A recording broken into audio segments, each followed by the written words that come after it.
সুপ্রিয় শিক্ষার্থী, তনুজা খাতুন সরকারি বালিকা উচ্চ বিদ্যালয়ের অনলাইন ক্লাসের পক্ষ থেকে তোমাদেরকে জানাচ্ছি সুস্বাগত এবং শুভেচ্ছা।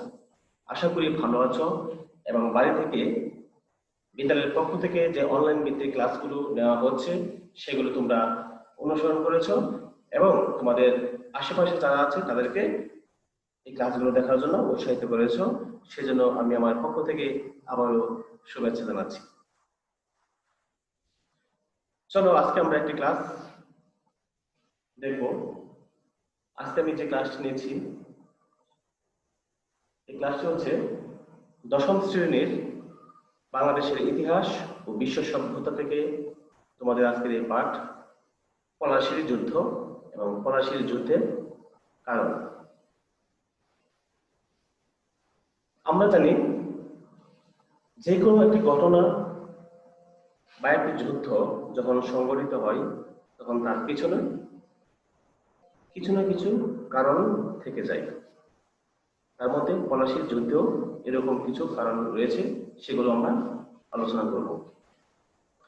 1740 থেকে 1756 সাল পর্যন্ত বাংলার, বিহার এবং উড়িষ্যার নবাব ছিলেন আলীবর্দী খান।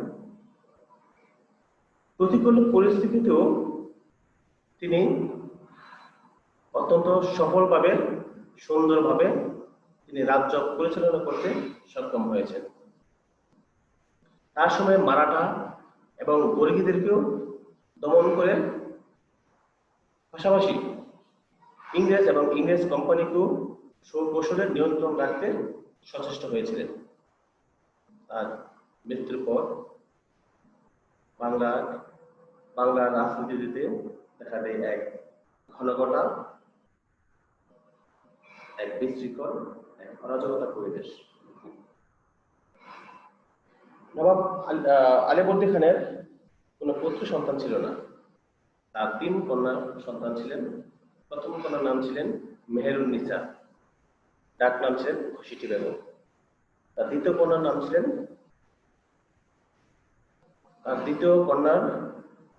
ছিলেন মনিরা বেগম এবং সবচেয়ে কনিষ্ঠ কন্যার নাম ছিলেন আমিনা বেগম।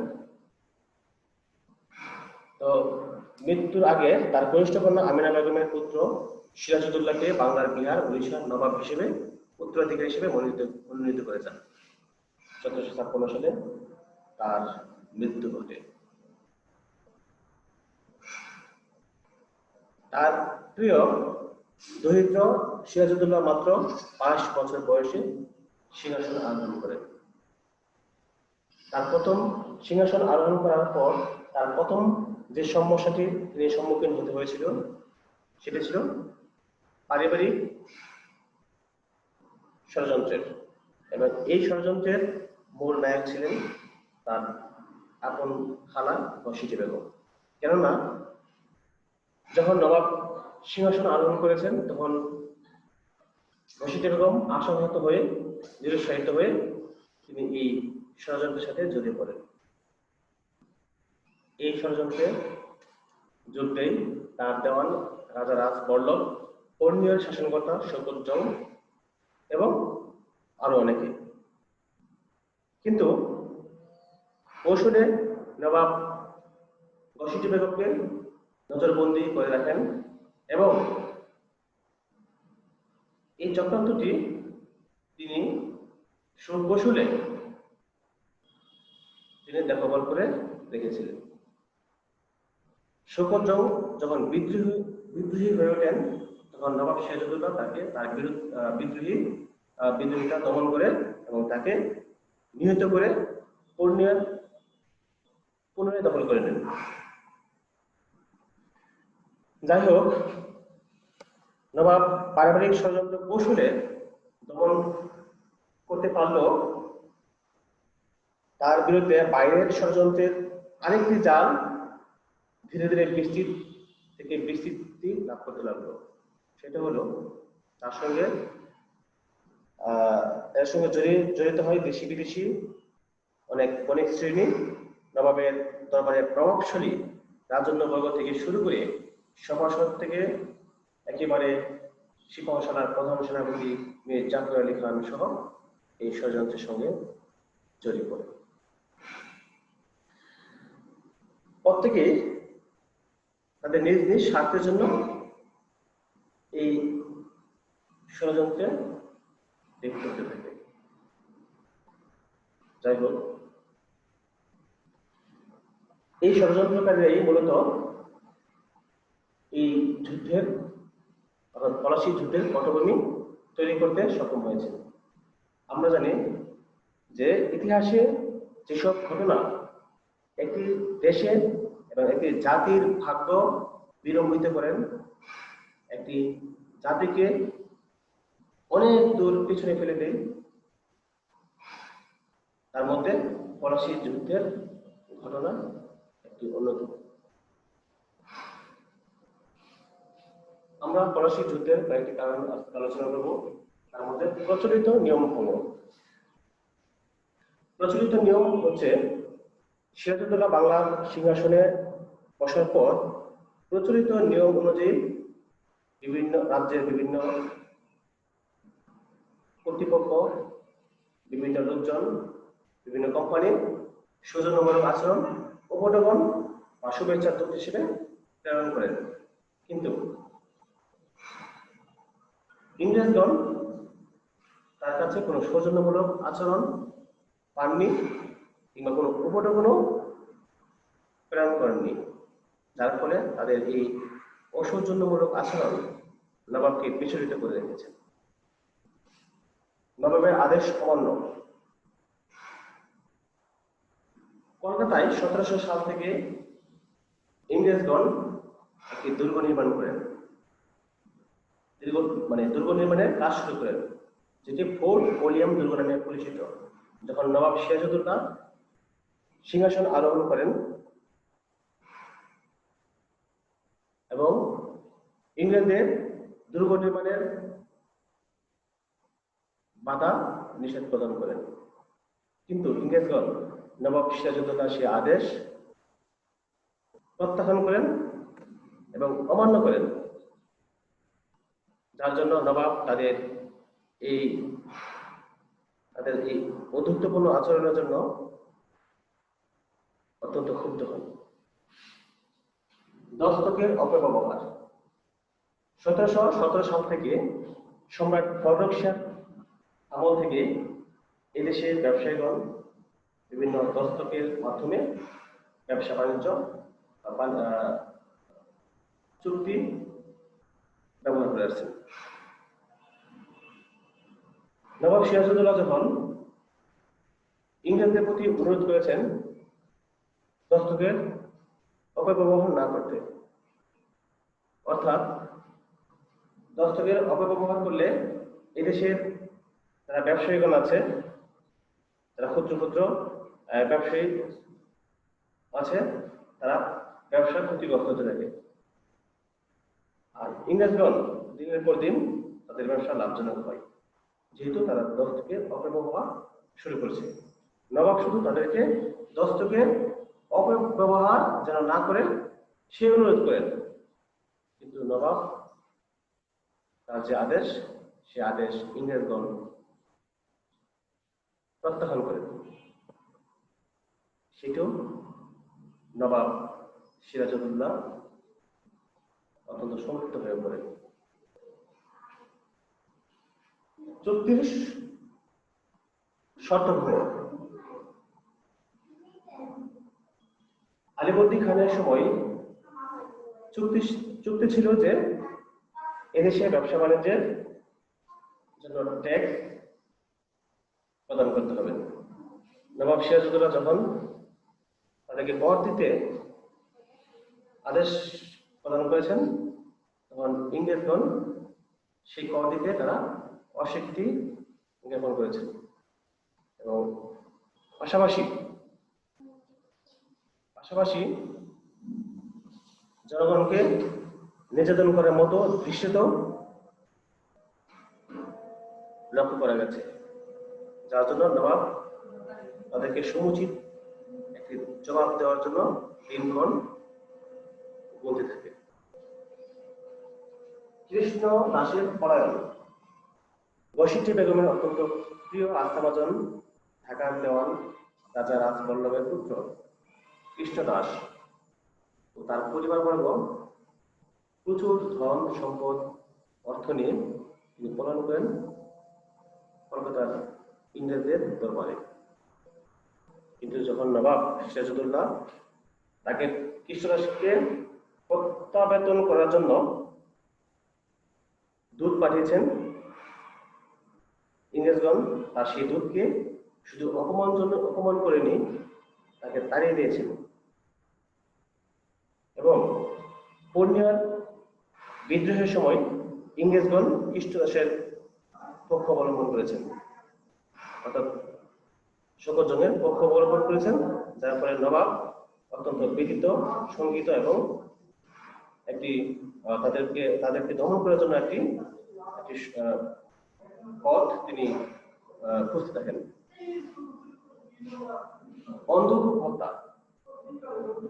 অন্ধকূপ হত্যা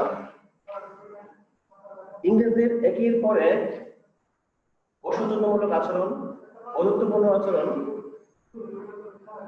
নবাব সিরাজউদ্দৌলা অত্যন্ত শঙ্কিত এবং মর্মাহত হয়েছে। তাদেরকে উপযুক্ত শিক্ষা দেওয়ার জন্য 1756 সালের জুন মাসের শুরুতেই তিনি কলকাতা আক্রমণ করেন, কলকাতা দখল করার জন্য। প্রতিমধ্যে তিনি কাশিম বাজার, ইংরেজদের যে কুঠি, সেটি তিনি দখল করে নেন। নবাব অতর্কিত আক্রমণে ইংরেজরা কলকাতার ফোর্ট উইলিয়াম দুর্গ ত্যাগ করে তারা পালিয়ে যেতে সক্ষম, অর্থাৎ তারা আক্রমণের খবর পেয়ে তারা দ্রুত পলায়ন করতে থাকে। পক্ষান্তরে একজন ইংরেজ হর্নওয়েল এবং কিছু সংখ্যক সৈন্য সামন্ত তারা নবাবকে হেয় প্রতিপন্ন করার জন্য এবং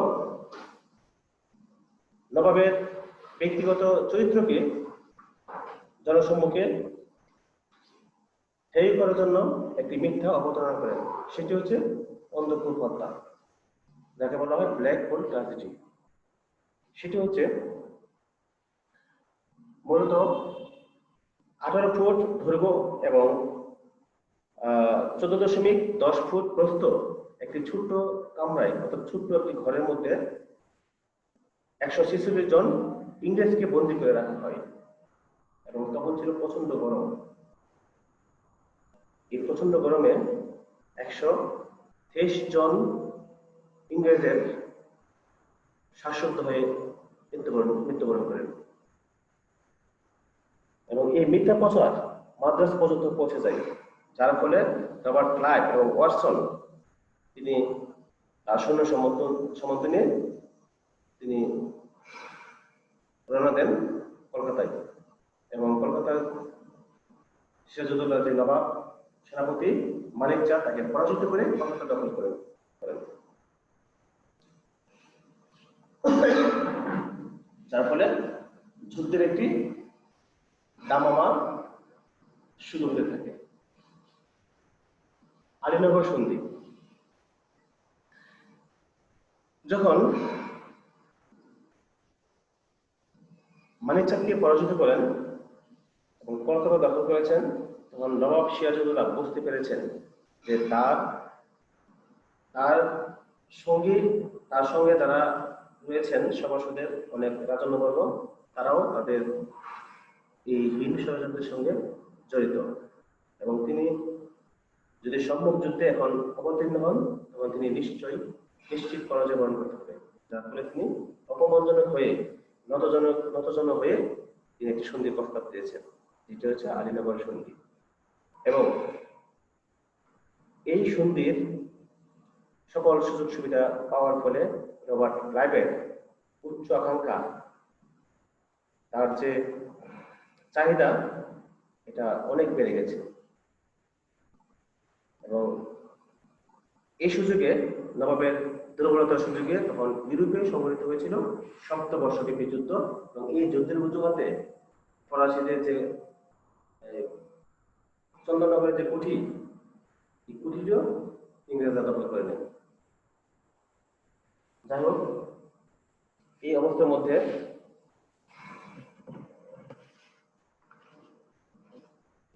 মধ্যে ইংরেজদেরকে শায়েস্তা করার জন্য নবাব সিরাজউদ্দৌলা তিনি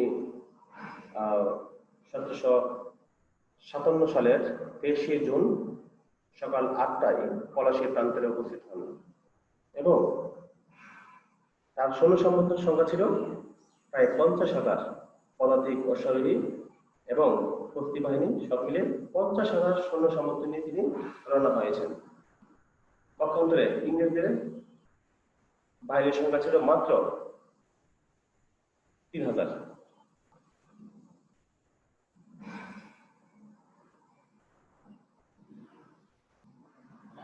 প্রধান সেনাপতি মীর জাফর এবং তাদের সঙ্গে জড়িয়ে পড়েন সভাসদের অনেক উচ্চপদস্থ কর্মকর্তা, যাদের অধীনে ছিল 2/3 সৈন্য সামন্ত। যখন যুদ্ধ শুরু হয়েছে, এই যুদ্ধে বেলা 3টার দিকে মীর মদন কামানের আঘাতে মৃত্যুবরণ করেন। মীর মদন মোহনলাল এবং ফরাসি সেনাপতি সিনফে তারা প্রাণপণ যুদ্ধ করেন। যাই হোক, এই যুদ্ধে যখন মীর মদন নিহত হন, তখন নবাব সিরাজউদ্দৌলা বিচলিত হন। তিনি বিচলিত হন মীর জাফরের যুদ্ধে নীরব দর্শকের ভূমিকা দেখে। নবাব সিরাজউদ্দৌলা মীর জাফরকে কুরআন শরীফ স্পর্শ করিয়ে তিনি শপথ করেছিলেন যে যুদ্ধে জয় কিংবা পরাজয় যাই হোক না কেন, যুদ্ধ থেকে যেন না তিনি সরে আসে। কিন্তু সম্মুখ যুদ্ধে 2/3 সৈন্য সামর্থ্য নিয়ে তিনি নীরব এবং দর্শকের ভূমিকা পালন করেছেন, যার ফলে তিনি নবাব সিরাজ শঙ্কিত, ব্যথিত এবং বিচলিত হয়ে পড়েন। তারপরও এক অবতীর্ণ যুদ্ধ সংঘটিত হয় এবং এই যুদ্ধে রবার্ট ক্লাইভ যখন বুঝতে পেরেছেন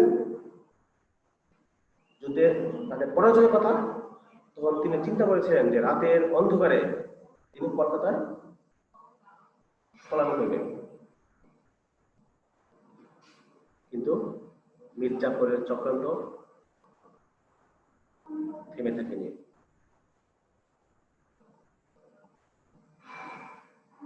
যুদ্ধে যখন ক্লান্ত, একটু বিশ্রামরত অবস্থায় তখন মীর জাফরের ইঙ্গিতে আক্রমণ করেন ইংরেজ সৈন্যবাহিনী। এই অবস্থায় পর্যদস্ত হয়ে ওঠে নবাবের বাহিনী। অপরাহ্ন 5টায় মাত্র 30 মিনিটের মধ্যেই এই যুদ্ধের মোড় ঘুরে যায়। এই যুদ্ধে নবাব সিরাজউদ্দৌলা প্রায় অনেক সৈন্য সামন্ত নিহত হয়, আর মাত্র ইংরেজ বাহিনীর মাত্র কয়েকজন সৈন্য নিহত হয়। কিন্তু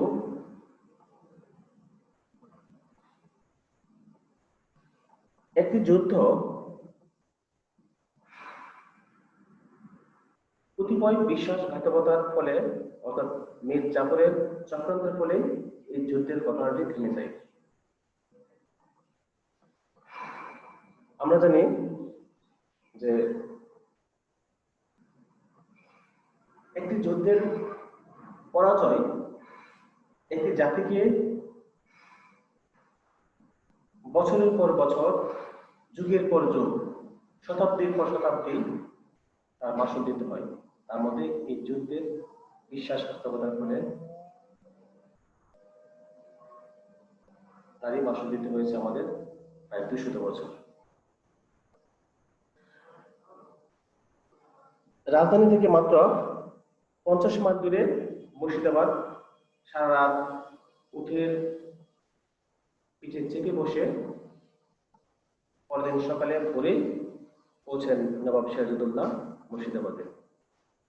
এর মধ্যে মীর জাফর আর রবার্ট ক্লাইভ তখনও পলাশীর প্রান্তরে রয়েছেন এবং যুদ্ধের শেষে রবার্ট ক্লাইভ একটি চিরকুট লেখেন মীর জাফরের উদ্দেশ্যে। চিরকুটে লেখা ছিল, প্রিয় বন্ধু, এই জয় একটি অভূতপূর্ব জয়। এই জয় আমাদের নয়, এই জয় আপনার। আমি আশা করি এই জয়ে আপনাকে পরবর্তী বাংলার বিহার উড়িষ্যার নবাব হিসেবে আপনার নাম প্রস্তাব করে আমি নিজেকে গর্বিত মনে করব। তাই আপনাকে এই বিশাল জয়ে অভিনন্দন জানাচ্ছি।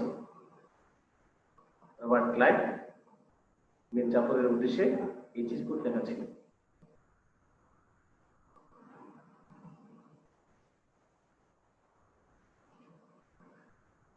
যাই হোক, পলাশীর যুদ্ধে ভারতীয় উপমহাদেশের তাদের যে পূর্বাসনের যে আলো, যে চেতনা, এই চেতনার পূর্বাসনের আলোর অস্তমিত হয়েছিল। যার খেসারত, যার ফলাফল এই দেশবাসী প্রতিটি মুহূর্তে, প্রতিটি ক্ষণে, প্রতিটি সময়ে তাদেরকে দিতে হয়েছিল এবং 200 বছর পরাধীনতার শৃঙ্খলে আবদ্ধ হয়েছিল বাঙালি জাতি। যাই হোক, পরবর্তী ক্লাসে আমি আলোচনা করব যে পলাশী যুদ্ধে নবাবের পরাজয়ের কারণ এবং এই যুদ্ধের ফলাফল সম্পর্কে আমি পরবর্তী ক্লাসে আলোচনা করব।